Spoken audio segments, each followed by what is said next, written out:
आज हम लोग इंटरमीडिएट क्लास 12 के लिए एक कविता पर बात करेंगे। जो कविता सुभद्रा कुमारी चौहान द्वारा रचित है। यह एक ऐसी कविता है जो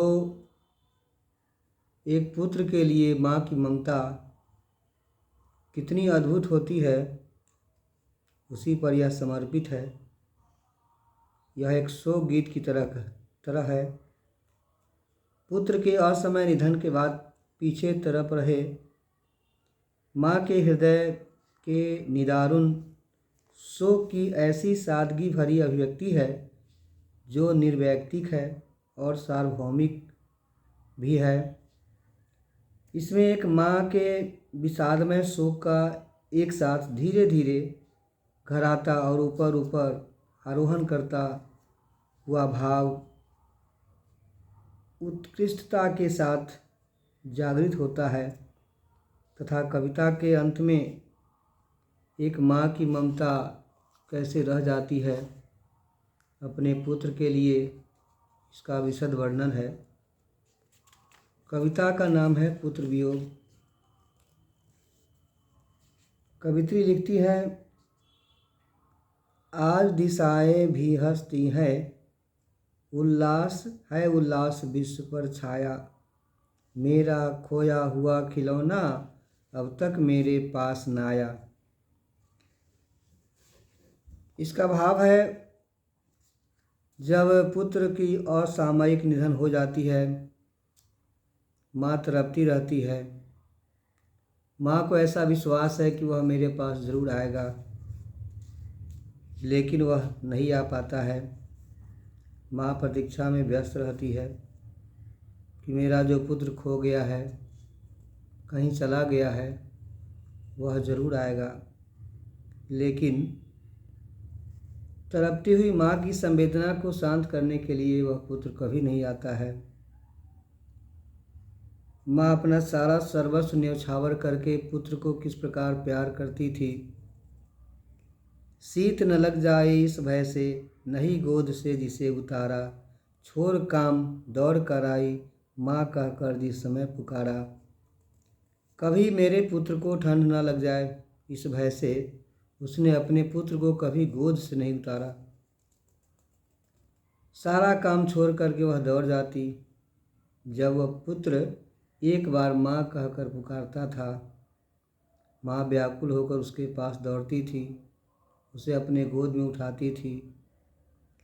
थपकी दे दे जिसे सुलाया, जिसके लिए लोरियां गाई, जिसके मुख पर जरा मलिनता देख आँख में रात बिताई।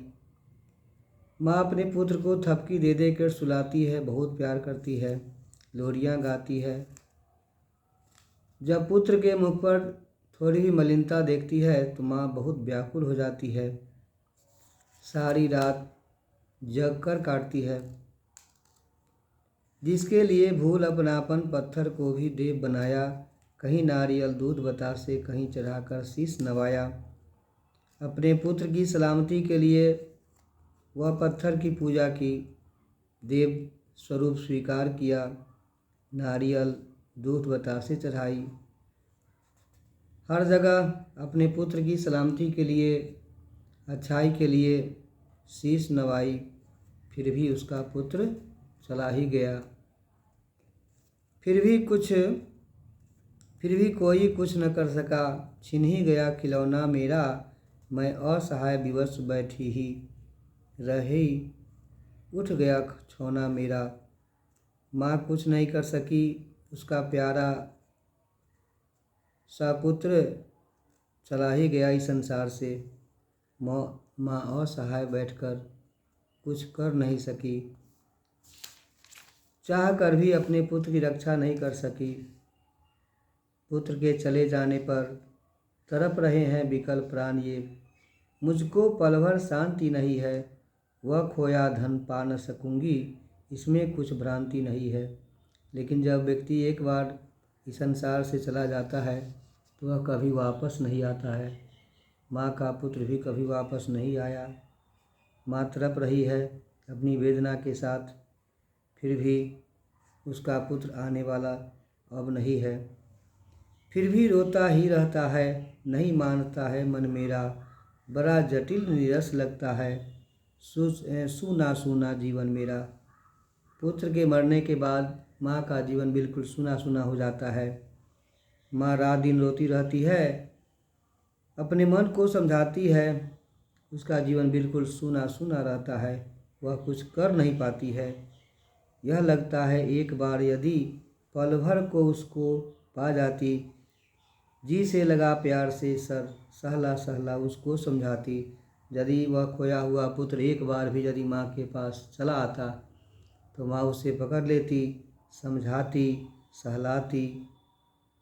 पल भर के लिए भी अगर वह चले आवे तो माँ उसे पुनः जाने नहीं देगी।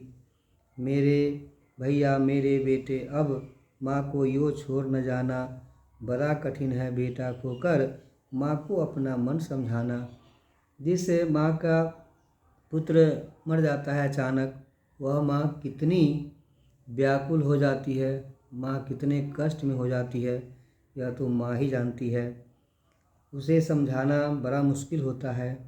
भाई बहन भूल सकते हैं, पिता भले ही तुम्हें भुलावे, किंतु रात दिन की साथिन माँ कैसे अपना मन समझावे।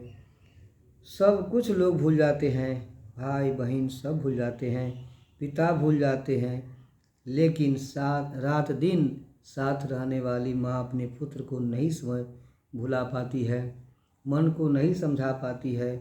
माँ व्याकुल ही रहती है। कभी कभी तो ऐसा देखा जाता है कि पुत्र के वियोग में माँ भी चल बसती है। यह एक ऐसी कविता है जो 100 गीत की तरह है, सुभद्रा कुमारी चौहान द्वारा लिखित है।